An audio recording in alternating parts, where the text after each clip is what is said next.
ಕನ್ನಡದಲ್ಲಿ. ನೀವು ವಿಷಯ ಗೊತ್ತಾದಾಗ ನೀವು ಅವ್ರಿಗೆ ಏನಾಗುತ್ತೆ? ತಮ್ಮ. ಎಲ್ಲಿದೆ ವಿಷಯ? ನಮ್ಮ ಮನೆಯಲ್ಲಿದ್ದೆ. ಓಕೆ. ಅವ್ರು ಯಾರಿಗಾದ್ರು ಕಾಲಲ್ಲಿ ಇದ್ರಂತ? ಕಾಲಲ್ಲಿ ಇದ್ದ ಮುಂಚೆ ಒಂದು 4 ವರ್ಷ ಆಯ್ತು. ಅಲ್ಲಲ್ಲ, ಈ ಘಟನೆ ಆಗುವಾಗ ಅವರ ಭಾವನೆಗೆ ಯಾರಿಗಾದ್ರು ಕಾಲ್ ಮಾಡಿ? ಅವ್ರಿಗೆ ಕಾಲ್ ಮಾಡಿದಂತೆ, ನಂಗೆ ವಿಷಯ ಗೊತ್ತಿಲ್ಲ. ನಾನು ಅವರ ಅಣ್ಣ ಕಾಲ್ ಮಾಡಿ ಹೇಳಿದ್ರು ನಂಗೆ, ಈ ತರ ಆಗಿದೆ ಎಲ್ಲ ವಿಷಯ, ಈ ತರದಂತ ಇಲ್ಲ, ಅವರಿಗೆ ಹೊಡೆದಿದ್ದಾರೆ ಅಂತ ಆ ತರ ಎಲ್ಲ ಹೇಳಿದ್ರು ಅಷ್ಟೇ. ಆಗ ನಾನು ಭಾವನಿಗೆ ಕಾಲ್ ಮಾಡಿದ್ದೆ. ಆಗ ಭಾವ ಹೇಳಿದ್ರು, ನಾವು ಹೋಗ್ತಿದ್ವಿ, ಬನ್ನಿ ನಾನು ಬರ್ತೀನಿ ಅರ್ಧವರೆಗೆ ಅಂತ. ಅವ್ರು ನಾನು ಇಲ್ಲಿಗೆ ತರ್ಕೊಂಡು ಬಂದ. ನಂಗೆ ಇಲ್ಲಿ ಎಲ್ಲ ವಿಷಯ ಗೊತ್ತಾದ. ಹೇಗಿದ್ರಿ ಅಕ್ಕ ನನ್ನ ಹತ್ರ ಎಲ್ಲ ಕ್ಲೋಸ್ ಇದ್ದು. ಅವ್ರು 3 ಮಂದಿ ಹೆಣ್ಮಕ್ಳು, ನಾನು ಅವಳ ದೊಡ್ಡಪ್ಪನ ಮಗ. ನನ್ನ ಹತ್ರ ಕ್ಲೋಸ್ ಇದ್ಲು, ಎಲ್ಲ ವಿಷಯ ಹೇಳ್ತಿದ್ಲು ನನ್ನ.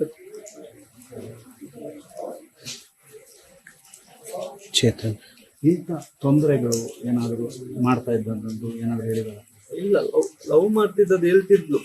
ಅದು 4 ವರ್ಷ ಆಯ್ತು ಕಟ್ಟಾಗಿ. ಈ ತರ ಕಿರಿಕಿ ಕೊಡ್ತಿದ್ದ ಆ ತರ ಅಂತ ಹೇಳಿಲ್ಲ ಇನ್ನುವರೆಗೆ, ನಂಗೆ ಹೇಳಿಲ್ಲ. ಹಾ ಹೌದೌದು, ಅವನೇ. ಅವನು ಫ್ಯಾಮಿಲಿ ಸಮೇತ. ಅವನು ಕೂಡ ಫ್ಯಾಮಿಲಿ? ಅವನು ಫ್ಯಾಮಿಲಿ ಅಂದ್ರೆ ಅಣ್ಣಂದು ವೈಫ್ ಎಂದು, ಅಕ್ಕನ ಮಗ. ಈ ರೀತಿ ಆಗುತ್ತೆ ಅಂತ ಯಾರು ಅಂದುಕೊಂಡಿಲ್ಲ. ಇದಿಲ್ಲ. ಸರಿ, ಏನು ನಿಮ್ದು? ನಿತಿನ್.